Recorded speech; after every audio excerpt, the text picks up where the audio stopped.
McLaren face revolt as staff appeal to former boss Martin Whitmarsh to help ailing F1 team.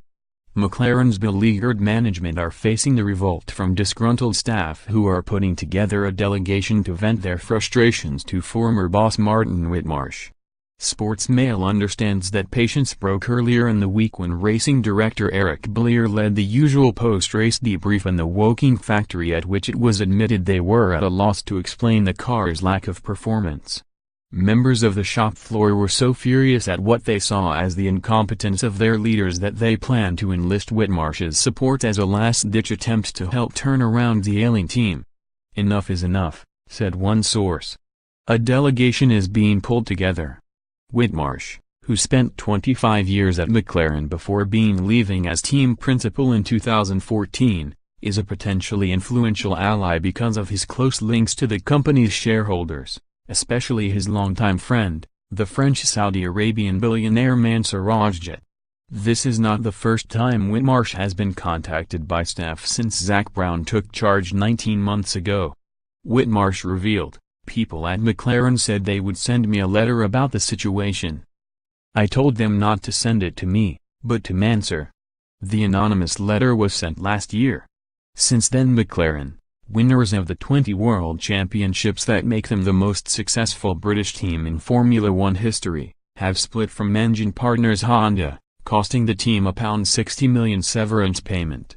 However, their performance has barely improved since switching to new suppliers Renault.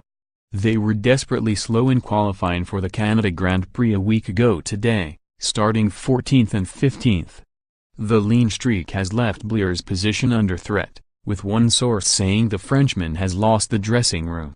Whitmarsh made his dissatisfaction known to Ajay on a rare return to the paddock at the Spanish Grand Prix last month. "I piled in a little bit," said Whitmarsh, who is speaking publicly about McLaren's malady for the first time.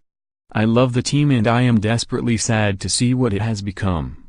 It needs a big change of approach. There is too much politics between the main figures. I think a number of them have to go. I have explained my view to Mansour and it is for the shareholders to decide what to do. The team used to be all about winning in Formula One. Now they are looking at other avenues, going to race in IndyCar and Le Mans, for example. They are great things in themselves, but McLaren going in that direction, rather than making Grand Prix racing their sole priority, makes me shudder. I live locally and I bump into friends who work at McLaren.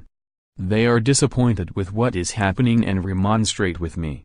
One of Bollier's senior engineers, Tim Goss, has already been sidelined as a reaction to the problems, which date back to the team's last win through Jenson Button in 2012.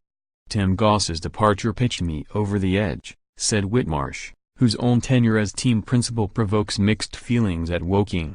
"Tim has a fantastic intellect, and is a hard-working, non-political, value-adding member of the team.